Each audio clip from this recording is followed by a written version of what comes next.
Alzheimer's Day is tomorrow, and it's a global effort to raise awareness and to challenge the stigma around Alzheimer's disease. Denver 7's Amy Wattis spoke with a Denver couple about their journey with Alzheimer's, and she shares their advice on how to tackle a stigma they say is very real. You never know what life's going to hand you, and I never imagined in a million years this would be our path. For Ruth and Pat Fletcher, who live in Denver, that path is Alzheimer's disease. Pat, who's now 75, was diagnosed with the disease in October of 2021 and started on monthly Aduhelm infusions shortly after. About a year ago, he switched to the medication Leqembi and noticed slow progression of the disease. I'm hopeful that Leqembi will slow it down to the point where they'll find a cure before it takes me. The couple, who's been married for 13 years, met while working for hospice. Ruth as a hospice nurse, Pat a volunteer there.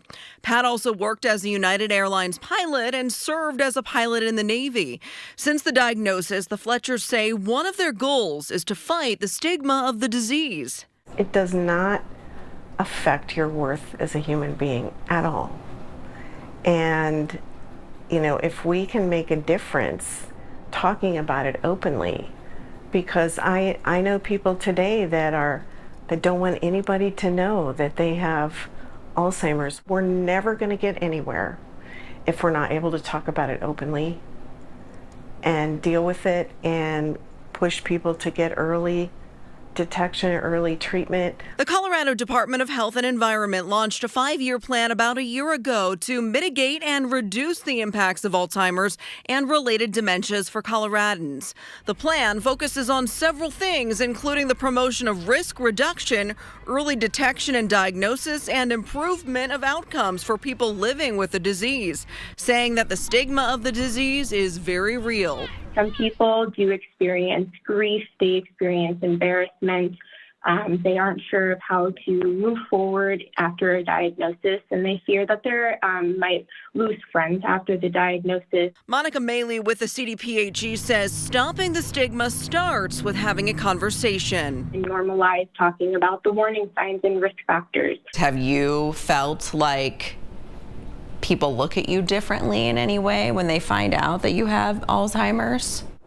I haven't seen any different reaction to me talking to my friends in the alley like I did before my diagnosis. However, Ruth says they do notice a bit of a disconnect with friends who aren't as close to them. Friends that we communicate with at a distance will just stop, will back off and not contact us. And I don't think they look down on Pat, but I think they're frightened. So the Fletchers hope awareness will help reduce that stigma and allow people with the disease to live the life they deserve.